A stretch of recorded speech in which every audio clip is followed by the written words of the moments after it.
with all this stuff. How are you? Hi, I'm really good. Thank you for having me. Yeah, you look delicious. You Thank are you. really amazing. I watched your Dietrich, and it was awesome. Uh, Thank you.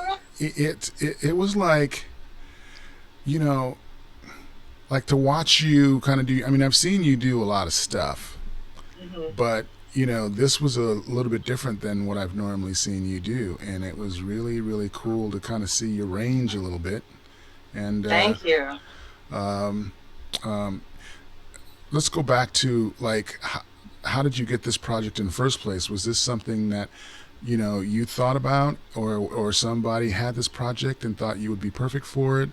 How did this even happen? Okay, well, yes.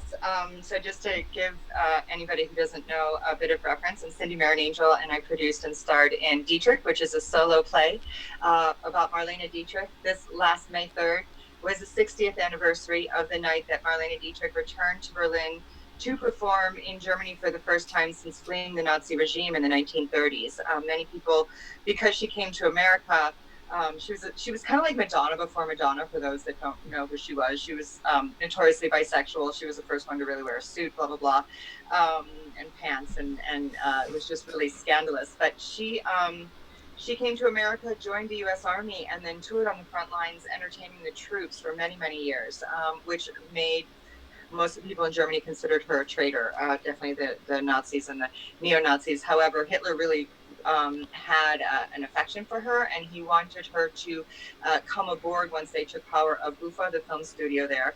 He offered her any role she wanted, and she said she'd think about it, and then got the hell out of Germany with her husband in the middle of the night, and came to America. So Willard Manis is the playwright.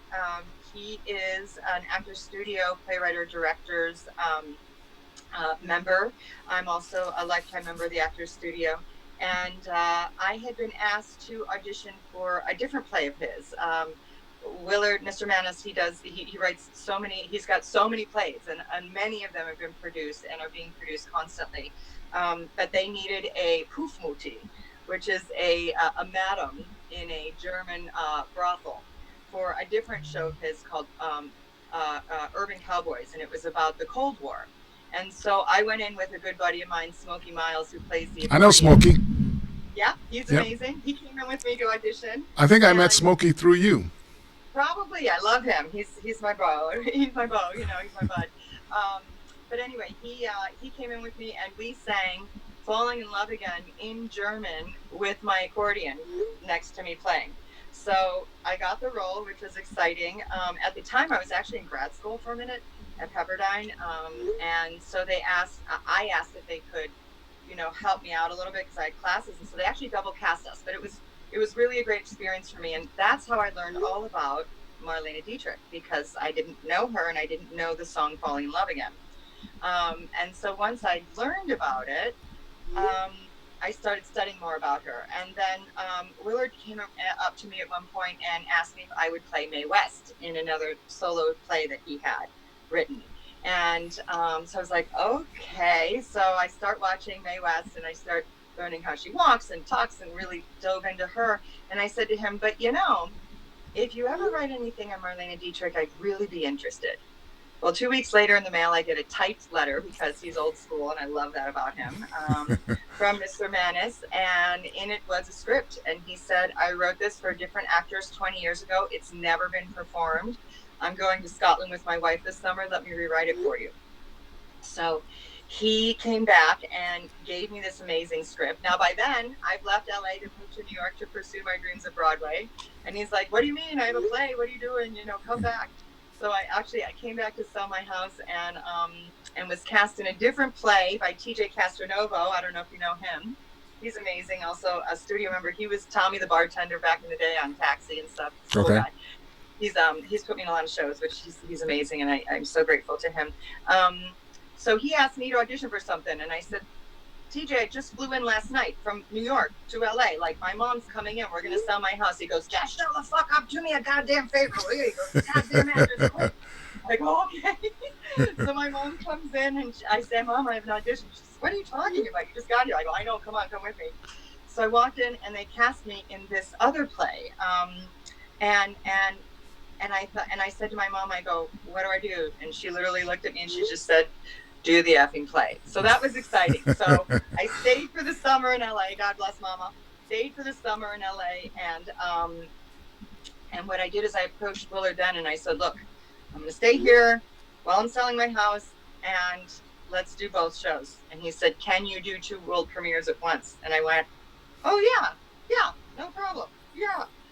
Okay, but I've never memorized an hour and 20 minutes worth of dialogue in addition to another play. I mean, I wanted to kill myself. Wow.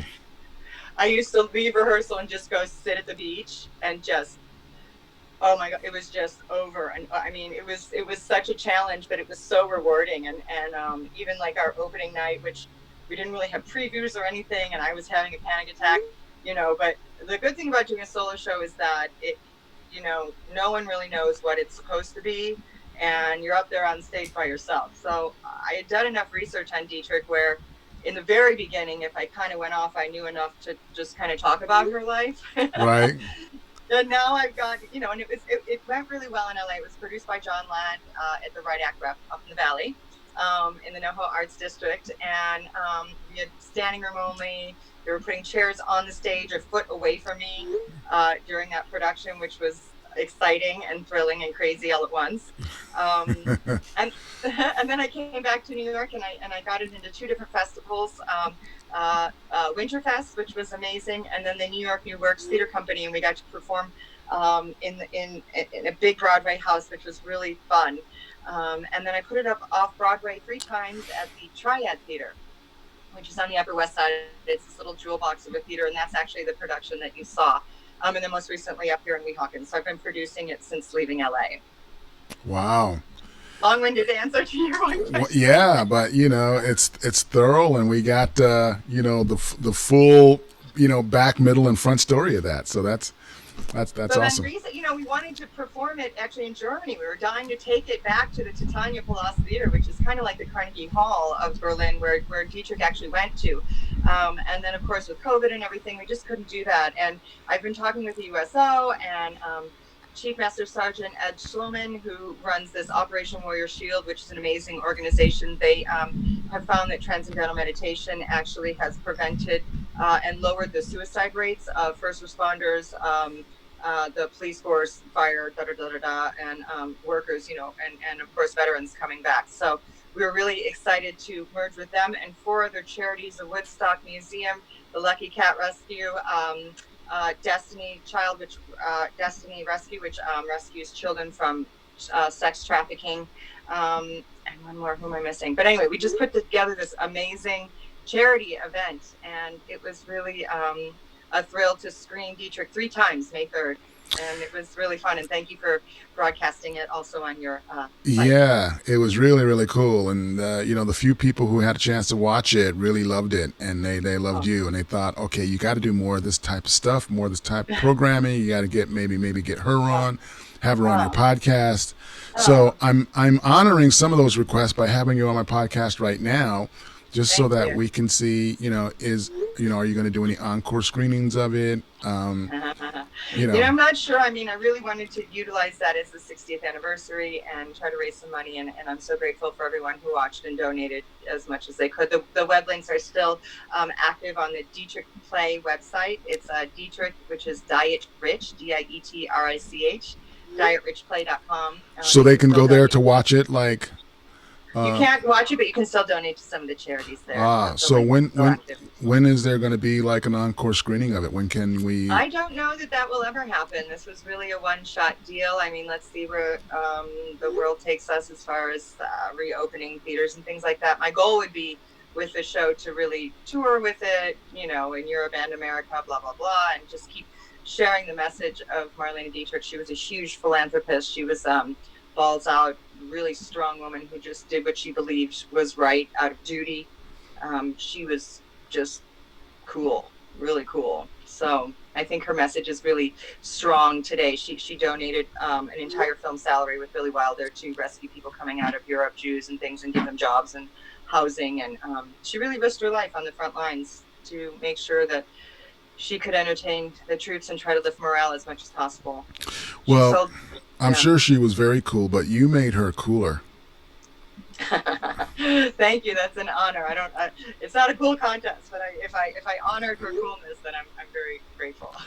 I think you did. I mean, since I know you personally and I saw your performance, I could see the fusion of Cindy, with with your character, and I could, it's good to be kind of on the inside of the person. It's like when I do my stand-up and people sit in the audience who know me, and then when I do a bit, they feel like they're on the inside of the joke because they know me and they know, okay, I know exactly, like, or either I was there or I know him or I know the relationship he's talking about, or I know the thing he was at. You get this sense that you have a little bit more of a connection with the whole experience simply because you've got a little bit more inside information of the performer, and it makes it that much more fun for people who know you. Yeah, and it's been so nice too for people who haven't been in New York and LA, like all my friends. I was raised in the Midwest outside Chicago, so it's been fun for relatives and friends and people who haven't had a chance to see it to see it on May 3rd. It was fun. Yeah. I was born in Chicago. I think we had this conversation. I think that's why we hit it off so well, is we're both where? In the city? Cook County Hospital, baby. Wow. All right. Yeah. I didn't know that. Yeah. Chi-town. Chi-town. That's where I started my comedy career. That's where it all started. Chicago. Oh, I didn't know that. Yep. I did theater there for many years after college. I did Tony and Tina's Wedding, and I would do children's theater in the morning at the Candlelight Dinner Theater back in the day, and I'm a Second City grad, so conservatory grad. Nia Vardalos was one of my teachers, Stephen Colbert. So I stomped around that city. That was my playground for many years. Yeah, I had several people trying to recruit me for Second City when I was like in the peak of my comedy. You should have done it. But you know what? In hindsight, I probably should have, because I probably would have worked my way up the ranks and done very well, because I was part of that original kind of whole scene where it was kind of new, and the Blue Sheep people, and I was kind of like starting just as they were starting. And if I had feathered in there somehow, I think I would have made some really good connections with a lot of those guys. I may not have. The thing about Chicago is you work a lot. Like you do work a lot. Yeah, you work constantly. You're constantly on stage. Yeah. And with the comedy, you work a lot too, because there was so many comedy clubs. I mean, granted, they were scattered around. Like you had to drive long distances, but when you got there, it was packed. The money was great. And the enthusiasm and fanaticalness towards stand-up was so fresh and new back then. Yeah. You literally had frenzied crowds and audiences that would jump out of their seat, applause, and laugh, and it was just amazing. So fun, right? It was so much fun. To be in a place where people, that's what I love about New York, too, when it's up and running, is like people go to theater because they enjoy theater. Right. So that's why I came, Yeah. In LA, it's a little hard. There are actually more theaters in LA than there are in New York. Did you know that? I did, yeah. I did know that. Yeah. Yeah. But it's hard in LA because everyone's got a show. So everyone's acting. So it's like you're trying to constantly pull your friends in to see stuff. So people aren't just like, oh, let's go to the theater. You know what I mean? Yeah. It's like everyone's doing it. So I've enjoyed the energy out here in New York. But there also there's not that theater society like it is in New York. There's a theater society of just this group of people not trying to be anything or do anything other than rub elbows in their theater little cliques and groups, and that is fun. And that's the focus is just on, going out, having a nice dinner, go see a theater, hang out, talk about it, braid in some other. Don't forget the martini. The martini. And because they drink here in New York, because you don't have to drive. Yeah, drink here. Yeah, that's one thing I loved about New York was there's a society for every single thing, and that society is a real society. It's not like a bunch of knuckleheads getting together and trying to put a label on a society. It's like it literally is, eat, breathe, and live the thing. That you sign up for. And you don't age out here either. Like you don't age out. It's not like, oh, you're too old. No. And you can be as old as you want and go to everything cool, every art opening. Yeah.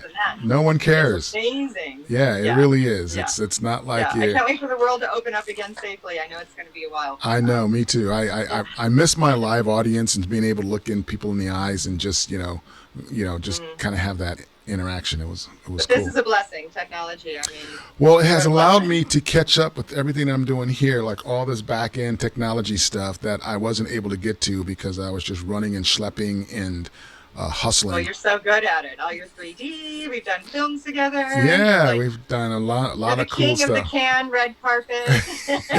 And you're my queen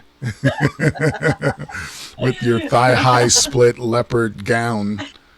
Like, And you and your Kimbrough kilt. yep. That is the talk of the We town. were, I'm telling you, man, people still come up to me and be like, I remember you on the red carpet where you're killed with like some hot starlet Oh, and that was so fun. It's so fun. I you know. you We've know been can right now. This is can I time, know, and right? I had planned on Yeah. going this year because I finally got I've been trying for 6 7 years, but I finally got accepted for a media badge. Oh. Yay, you And deserve a, it. a can media Yay. badge puts you in all Oh, of those media junkets yes. where you're like Yes. your elbow with every single celebrity in the media tent in Mm. the back How end. fun. Good. They have a Congratulations. special tent where they all hang out just before they go on the red carpet. It's like a Mm. champagne and there's this and that. I don't know if you ever had a chance to go back there and see it. It's unbelievable. I love it. Like, yeah, that's one thing about Cannes, Unbelievable. Sundance, all these. There's so many different layers, Yeah, and it's even if you've gone over and over, you're never gonna hit them you all. Like, it's unbelievable. I can't even describe it. yeah, Just the food and the drinks and everyone's all like tuxed out and gowned out and gowns, you gowns, look gowns, gowns. and it's like, Charlize and Samuel L. and you just look around. I'm like, I gotta get in here because It's amazing. my It's badge was amazing. able to get me into like the back end and some of that stuff, but I wasn't able to get into like the media only places. So And that'll be fun. but I That'll was be able to fun stick for my you. head in, and I was like, oh my god, this is what you have access to if you get this. I went 2 years ago, and it was so fun. And then I went on and traveled further. My short film got into a film festival in Amsterdam, and in between, I had some friends in Greece, and I'd never gone. And I thought, well, if I'm in Europe, I might as well go. So I did a week in Cannes, and it's so fun with all the dresses. So when I had to do those, I just ship all the dresses back and then keep traveling because you have to really be glammed out there. It's so fun. You really do, you really Yeah, do. yeah. And I felt sorry for all the women who had the kind of the sequin diamond, spiked heels, trying to walk down a croisette a mile No, to you get to the can't. red carpet, and then You have to wear your yachty toes are all flip-flops, and then as soon as the photographers come, you have to stop and put on shoes behind a bush, and then be, okay, I'm ready. yeah It's the only way. Because there yeah aren't taxis. I mean, it's a walk. You're walking and walk. It's like Santa Monica. It's like walking from one end to another. Like, it's a sister city. To Beverly Hills. Is it Beverly Hills or Santa Monica? That's the Cannes sister city. I think maybe Beverly Hills. yeah. I Anyway, think so. yeah, it's So a fun. So we'll have to do it again, but this time, since we have, we're longer in the tooth and we're wiser and smarter, we'll really have to stop and play the red carpet up really, really, really, really Yeah, well. I want to do it again. Let's do it Yeah. But this time I'll have like media access, so I'll be able to like slide you in next to Brad Pitt or something. again. All right, baby. I'm ready. I'm ready. I'll get my gowns. I'll get some new gowns. I'm ready. Get your gowns and get ready, baby, because it's gonna be on and So cracking. It's the, gonna the be. most fun I had there, actually, we filmed for ProSieben, which is a fun show in Germany and Europe, the TAF station. It's kind of like e-entertainment here in America. And I was with a bunch of ladies that Donna Spangler and Britton Taylor and, Simona Fusco. And we had all these, we were there to promote Donna's movie, Space Girls in Beverly Hills. That we were all Weren't you in that movie or no? I was in that movie. That was one of my first auditions in LA, and I got it, and it was so exciting. And so Taff followed us around. We had Donna. She has all these glam girls, and so there was like 6 of us walking around. They're in bikinis. I'm in a onesie. We're all like space alien girls, and like it was nuts. It was so fun. It was so. I know. I was there. I remember it all. We made some sci-fi magazine. It was just a blast. Yeah. So, yeah. Yep. It's fun to combine the work and the festival all at once. I remember all that because I was in the mix, and then Donna had she had a penthouse party with Stewart. Nicole and Stu, Yeah. they run, Yeah, that was ITM Productions. that They was a have their fun party. magazine. That was a fun Amazing. party. They're great distributors. Yeah. It's a lot of fun. It's a lot of fun. I recommend anyone who hasn't gone to Cannes, once the world opens up, get out there. Yeah, It's just such an adventure. and don't wait till you have a film in a festival to go. Like, No, you really right. should go as part of your educational process to learn filmmaking, period. Because what you learn at that festival with the marketplace and the red carpet and, the ups and downs and highs and lows, and, I And learned don't get on the ship to the Prince of Brunei's boat. Ladies, do not get on the dinghy. You will not. you won't come That's all back. I know is don't get on the don't be lured by the yacht out there. You won't get on. Well, I got on, but they threw me back because I was trying to rescue a few honeys. So they were like, "We don't like you." If you don't mind, I'll tell my first Cannes story. I was in Europe for a wedding in Spain, and then I decided I'd never been to Cannes, and I had no idea. I had one phone number in my pocket that someone had given me of someone they knew, and so I roll in, and I didn't have a place to stay, so I go to the information booth, and a little French lady comes up, and she chose me, and the lady behind the desk is like, go with her, she has a flat, so she puts me in this little flat right in the center of everything, and I had no idea you needed gowns. I didn't know anything. So I made the first phone call to that guy on a payphone back in the day, no cell phones. And he said, I have a ticket to the opening night party of Moulin Rouge tonight. Show up in 2 hours in a gown. And I was like, I didn't know how amazing that was, but I was like, okay. So I run downstairs, but it's France, so everything closes early, right? So now I got to buy a dress. I have nothing. So finally, this cab driver takes pity on me, drives me over to the next little town. We find one lady vacuuming in a store, and the cab driver comes in and helps me pick out a dress. We pick out this red and black sequin thing. I don't even know, whatever. I threw my hair in a bun, lipstick on. I run over to the what's it called, the Palais? Yep. At the big opening party. Yep. I run over there, and I'm in red and black, and the Moulin Rouge tent was all black and red lace and sparkles. So I walk up the aisle, and the photographers went nuts because they thought I was part of the show because I was dressed right. So I'm standing, I've been in Cannes 5 hours, and all of a sudden it's like, I'm like, oh my God, it's happening! Of my life, and you go in, and there's can dancers, and there's Nicole Kidman, and I was just, that was the first night of my first time in Cannes, and I'm going to tell you, it's never been as epic since. It was so cool.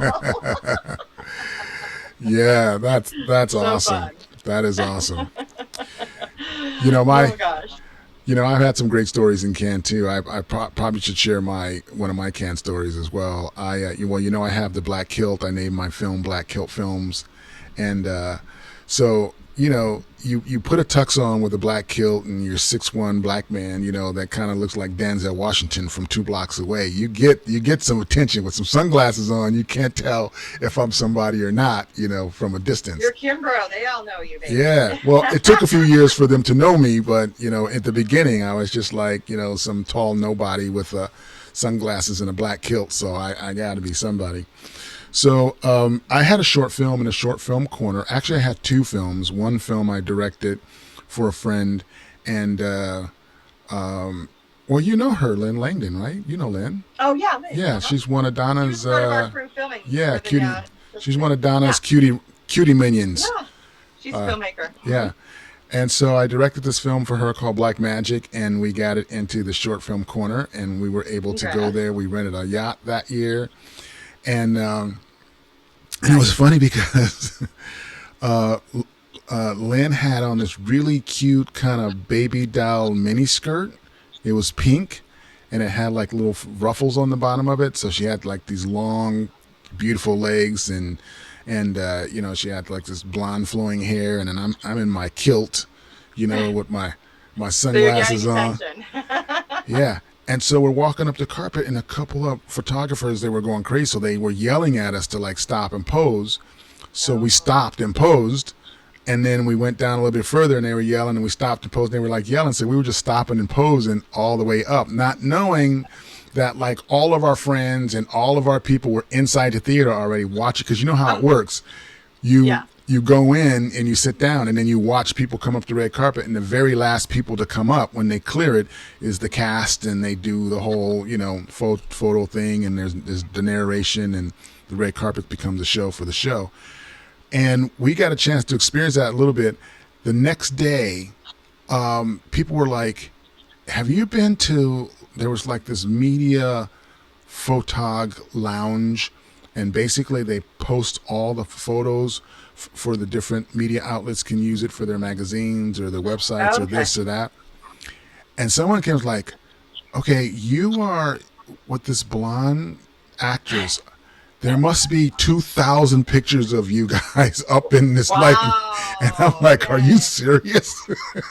So they're like, yeah, we'll take you in there. And it was a place where you had to have a media badge to get to. It wasn't for like regular people or people with badges or whatever. You had to be a media badge. He took me back there, and I was just like, this is cool.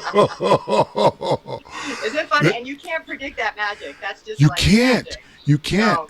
And If you go looking for it, it's not going to happen. but here's the beautiful thing about it, because that happened, you know, all these pictures happened because that happened. The people were just like, we got to find this guy. And when they found me, I walked in, like everybody was there, like, Monsieur Black Kilt. They didn't know my name or who I was.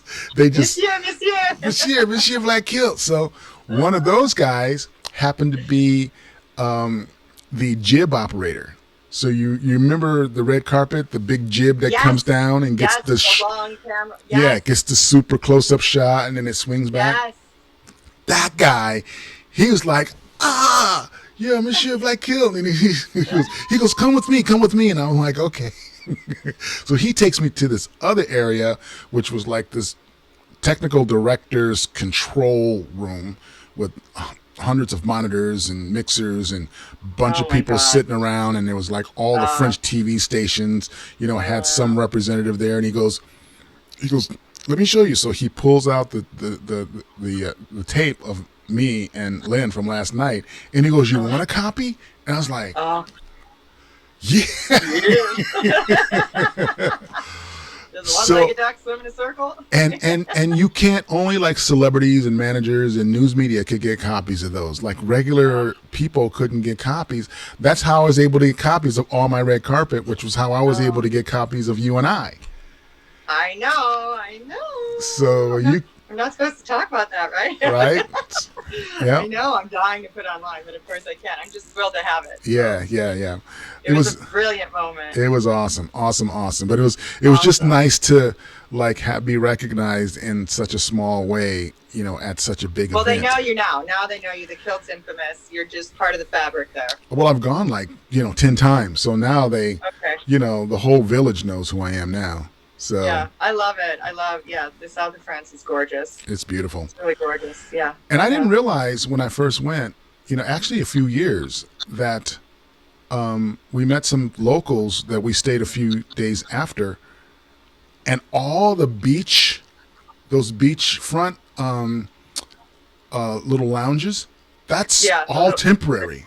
Yeah, all the tents. That yeah. all comes. I thought those were like permanent tents Oh, and yeah. structures and stuff Yeah. for the hotel, and that just Each country has its own little tent and the lounges, and then they have the clubs and the Yeah. restaurants. And yeah. Yeah, But the no, actual those are hotels have their own beach lounge where they throw a bunch of their parties. Those are all but the temporary. nice thing is that the women are topless during Cannes and after Cannes on the beaches. It keeps going. That was a beautiful thing. Yes. And I wasn't going to say, but I did see you topless on the beach, and I'll keep that to myself.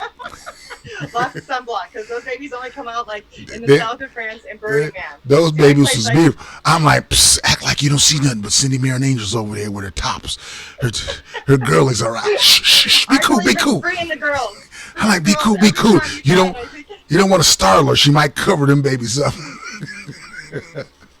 Put the binoculars away. You can see them babies from here. Be cool, be cool.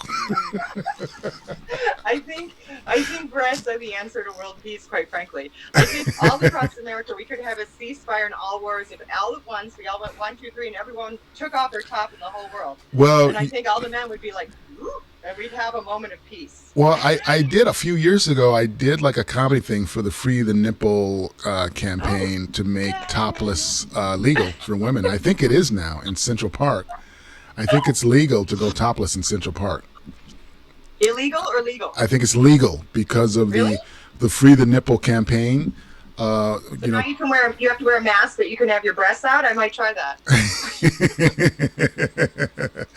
you're making my I'll nipples take the hard. progress anyway. You're making my nipples hard. All this talk, Cindy.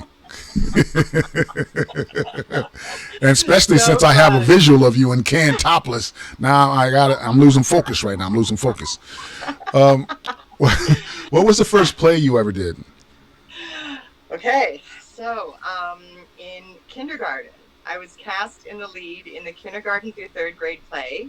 I was cast as Spring, and it was a whole contest over which season would win. And my character Spring actually was crowned the queen, and so I blame this on the reason why I am the way today is. I had to sit in a throne, and all the kids had to come by and bow to me as Spring the queen, and I was very hooked. I played my first queen in kindergarten. My mother over rehearsed me. God bless her, I love her, to the point that I knew everyone's lines in the play. So as they were saying my line, I was saying theirs. But I also got my first laugh then, and I remember that I was supposed to hide behind this wooden snow cloud in the beginning, and it's the beginning of the play, and I'm bored, so I peek out, and then people point and laugh, right? And I go away, and I do it again, and then I thought they were funny, so I kept doing it. So I got my first laugh at that play, so that really hooked me. But then I changed towns, and I went to I went from Lake Zurich, Illinois to McHenry, Illinois, and I went to a school there, and they had an audition for Cinderella. They were doing in second grade, and so I auditioned, and I was devastated to not be cast as Cinderella. Devastated. So you gotta get the phone. No, I'm gonna kill that. You're Okay. more So my important. mother had to call the teacher and explain why I was so upset that I'd had the lead in the other play, and I really wanted Cinderella, blah blah. So what they did is the girl who played the page got sick. No, the boy who played the page got sick one day. So they gave me the script at recess. I'm in second grade, right? Recess. They say, "Here, learn these lines." How much? Like, I even then I'm like, this is ridiculous. But what I did is I put the script in my ski cap. And so when it was my turn to do the line, I'd have to take the hat off and read the line and then put my hat back on. And I just remember being like, oh, this is so unprofessional. Like, where are we? Second grade, right? So then by third grade, we did Bummer the Bee, and I got to be the queen bee. So that made me happy again. Nice. So I've always just been the kid on stage. I did musicals in high school. I was Rose Alvarez in Bye Bye Birdie, which was a total blast. And I got to do this Latin dance with these fez hats with these guys. And, I've just always been the kid on stage dancing or, pom-poms cheerleading. My parents were great about just always having me in something. So, and they were very supportive. So Nice. a lot of fun. I love the stage. What was the first musical you ever did? The first one was Bye Bye Birdie. No, The Wizard of Oz. Wizard of Oz. And I played. They cut out in the Wizard of Oz movie. There were these. Gosh, what were they? They were like little, like dancing people in the forest. And so my girlfriend and I were that. We had to stick our leg out from behind a tree. The jitterbugs. That's what we were. We were jitterbugs. So anyway, yeah, a lot of fun. A lot of fun to do musicals. And then actually in college, I was a theater minor. It was the only thing keeping me sane. And that's kind of where while I was in college, I kind of was like, I should have really been into school for the arts, and I wasn't. So I was kind of losing my mind. I didn't know my direction. And so I would drive 3 hours from Purdue University to Second City in Chicago, take a 3-hour class, drive an hour out to my parents in the suburbs, and then be back to Purdue by 11 for my psychology class in the morning. Wow, you sound like my comedy driving. I had to drive like Detroit, St. Louis, Indianapolis, Chicago just to get some stage time. Yeah. Just to keep me sane. It kept me sane. I was very happy to break out and then start acting in Chicago. My first Chicago audition was for Tony and Tina's wedding, and I came home and I'm like, Dad, these girls, they had like things stuffed in their sleeves and they're doing bits and this and that. And I just stood there, my dad's like, see, I told you it's really hard. Now go back and get a real job. And, and then they started calling, and it was just like, I couldn't believe it. So I started doing 6 days a week, 7 to 8 shows a week. I did it for 4 years, worked my way up from just being the food schlepper to playing Tina, got to go to Vegas with it. went off Broadway with them on a tour later. It was just such a gift, and it was so fun. So fun. Wow. Yeah. So your theater path has made you somewhat of an international entertainer. Tell us about your accolades in that arena. All right. Well, you know what's exciting is that through the travels, you know, like I said, we had filmed for German TV, and then also I met my producing partner and co-star, Torsten Becker, and actually in Beverly Hills at a film festival run by Nicole and Stu from ITN. They were doing the Beverly Hills Film Festival, and we had pulled the same tarot card that night, and we decided to make a film. And so we did, and it's called Eternal Waltz. And so I got to work with an international crew. He was from Germany, living in Switzerland. Most of our funding came from Europe. So actually, the short film actually qualifies as an international film. We won Best Acting Ensemble at the Culver City Film Festival. Our director has won awards. We've really been honored by the Johann Strauss Society of Germany, who has come on as a partial donor, and they were the first to pre-screen it in Colbert, Germany, which is where Johann Strauss escaped to find freedom to marry the woman of his dreams. So I've done the film has been accepted in the Amsterdam Film Festival, etc. So I've done a lot of traveling with that. The other thing that many may not know and may know is, you know, I love to dance, and it's a passion of mine. I love ballroom dance. I spent the summer teaching ballroom dance out here, which I absolutely loved, and I burlesque. So that has been a really creative and fun outlet for me, and I was able to burlesque in Berlin. Every time I traveled, I would bring a costume with me and just hook up online and go, hey, does anyone have a slot open, and jump in. So it's been really great for me to just dive into that world too, and it's so creative and so fun, and just there I can free the tatas also. Of course, in America you have to wear pasties, except in New York, you know. Right. But in Europe you don't have to. It's like, let them go, girl. I just want to know what your schedule is for the next time you're going to free the tatas, because I want to be at least within okay, I'll let you know. 25, 30 yards. So, you know. You would really enjoy. Have you done Burning Man? You know, I've been trying to for the past 20 years, but it lands on the weekend that you know, it's Labor Day weekend, and those 2 weeks, and usually those are like big comedy gigs for me, and I haven't been able to. When it opens up, there is a parade. It's the topless parade, and thousands of women ride on their bicycles, topless, with tutus on their bicycles, past all the men line up, and they spray you down with squirt bottles, and they give you candy and flour, and they're like, God, it's this! And it's just this massive it's the most incredible thing you've ever seen. Nice. Sign me up. I am so down. Of course, my father's like, I don't want to know, don't tell me. Or dad. Well, you know, it sounds like I've gotten hired over the years to do stand-up comedy at nature resorts and nudist resorts and nice. You know, even lifestyle resorts, and it's cool to look out in the audience and see hundreds and hundreds of like nipples staring at you while you're and to play Dietrich, let me just say this: she spread her little love everywhere. And she was very open sexually with men and women. She slept with like as many people on the front line as she could. She figured they were going to die or be maimed the next day. You know, she'd sing to thousands, and hundreds would come back after the battle that day. You know, so for me to play her, I had to really not judge her. You know what I mean? Because as free as I am, I'm still not. She's way, on the other side for me. So that's been a challenge, not to judge her. And embrace that as well as just love. Well, did you go down to the local military base and go through as many guys as you could just to prepare yourself for the part? Because no, I did not, darling. No one would judge you for that, because you're doing character research, and this is part of the job. Fantasies on your own tongue, Kimbro. No. It's part of the job. You don't understand. This isn't Cindy. This is Dietrich right now. So you got to roll. You got to help me get into the thing. No, I think she was really a lesbian sleeping with men for power. I think she was attracted to genius. and utilized that. And she knew, as I think, as a lesbian, primarily, I think she was. It's my opinion.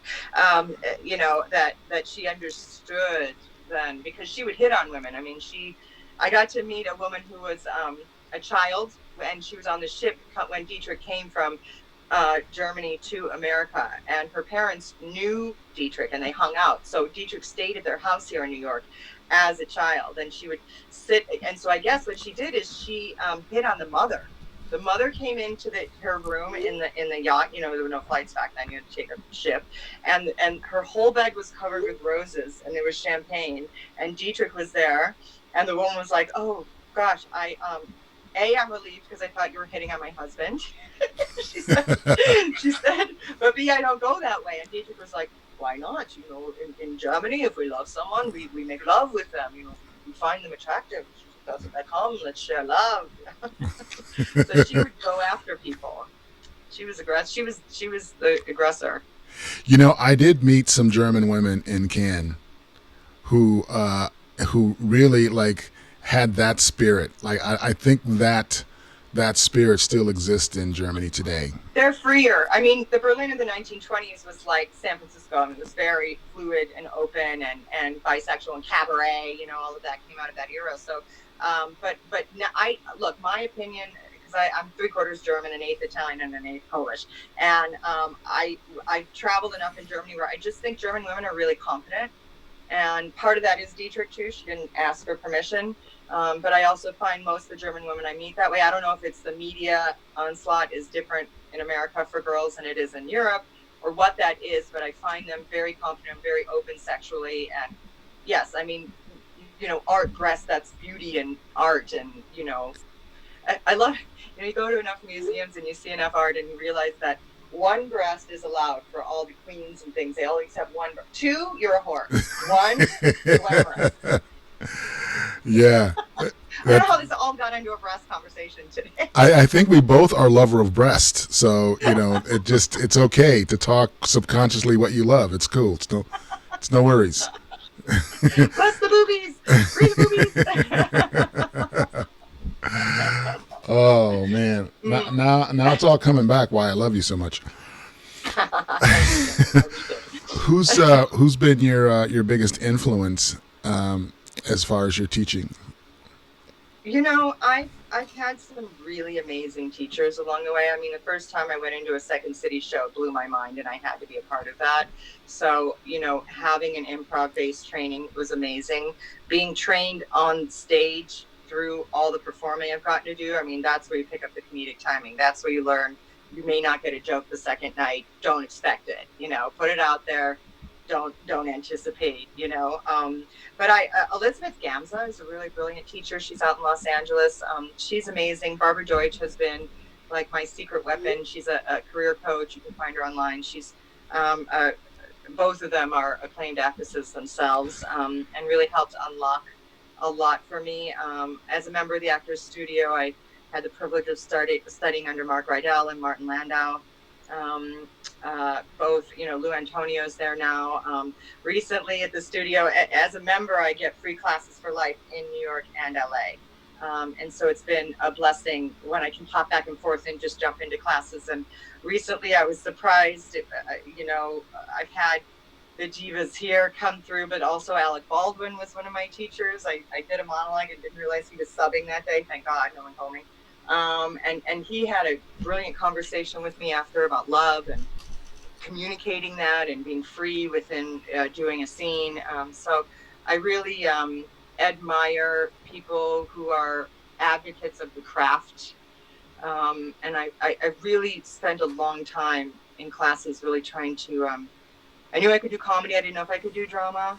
And I wanted them both to be fluid. I didn't want to be intimidated by anything that was handed to me. So I really did a lot of driving up the 405 to the 101 to the Valley acting class back in the day during traffic.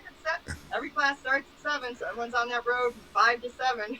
I want to kill myself. Nice. I had a great vocal coach, Dr. Marjorie Taylor, who rescued me from vocal nodes as a child. I fell on a tinker toy and it lowered my voice and damaged my voice. And by the time I got out of high school and started doing theater, I had nodes so bad I crawled to LA with like, it's really bad. So I studied, I worked in exchange for lessons for 5 years from an old opera diva who gave me all these ugly exercises that rehab nodes without surgery for me. Wow. Yeah, so I've had some, they say study with every great mentor that you can, and I continue to be inspired. Actually, what's so lovely is Hildy Brooks. I don't know if you're familiar with her. Broadway star, famous actress, called me after the Dietrich showing and let me support, which was so lovely of her, and suggested theaters I could submit to. And I mean, that to me is just amazing for someone to reach out of the blue like that and, say congrats, and she liked it. And I'm so honored, Lainey Kazan has been a huge influence to me and a great support. She came and saw Dietrich in LA. Oh my gosh. I had sat her intentionally. I found her, VIP seat kind of in the back, but I talked to this empty chair in Dietrich, and she had something with her knee and she needed to leave her leg straight.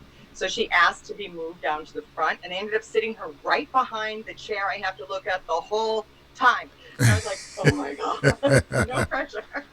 No pressure at all. She's been a wonderful support, and I've gotten to see her a lot out here. And so I admire the ladies who've gone before. Wow. I really do. Cool. Well, this hour is really flying. I got one last question for you. We didn't get a chance to even get through like a fraction of the questions I want to ask you, so we're gonna have to do this again. Okay. What was the process for you getting into the Actors Studio? Because I know you had mentioned earlier that you had done some stuff with the Actors Studio, and I think I know you from some other people that are in Actors Studio. So what's the process of getting in there? Like how did you do that? Being in LA, it's kind of like driving into a brick wall over and over again. You just keep trying and trying and trying, and eventually the wall falls down somewhere, And I really tried to get myself into the unions and just really tried to make myself as attractive as I could to be cast. And I had heard about the Actors Studio, and of course, affording acting classes as a broke actor is always a challenge. And I wanted to keep studying, and I heard that you get free classes for life if you get in. But I also know people have auditioned for years and years, all these greats, Marilyn Monroe was there, and that's where all the method acting came through, and it was so inspiring to me. So the way you do it, even today, is you go on to the website. Now it's a website. Back then you snail mailed in a headshot and resume. And it was a 3-year process for me. And I think I got in quickly. So it's something, if you're an actor and you're interested, just put it into the routine of what you're also pursuing and doing. But you submit a headshot and resume, they will call you and give you an interview date for a preliminary audition. You need to bring in a scene from a play with a partner. And you audition with that scene. And afterwards, there are several ways it can go. They can say, we loved it, we're passing it to finals, which did not happen for me. They can say, we want you to come in with a different partner in a different scene, which is what happened to me. Or they can say, we like the scene, bring a different partner, any variation like that. So your next audition date is in 6 months. So this is where that process goes. It took about a year for my first preliminary. Then 6 months later, I got to go do the second preliminary. I did A Hatful of Rain the first time, and the second time I did Proof, and with a different partner. After that, there are several things that can happen. You can be asked to come back in a year back to a preliminary. You can be asked to be an observer where you're not allowed to speak, but you can come to classes. Or you can be a working observer, which means you can work with a member and observe, but you're still not allowed to comment. Or you can get right in as a lifetime member, which is what happened to me, which I couldn't believe it. I was standing backstage. Joelle Arqueros has a great show of monologues called Sex Lies, Sex, Relationships, and Sometimes Love. And she and her husband, Nicholas Reed, who's also an Actors Studio member, had cast me, and I was waiting to go on to do my monologue, and I got the call that I got in. And I literally fell on my knees and started crying backstage.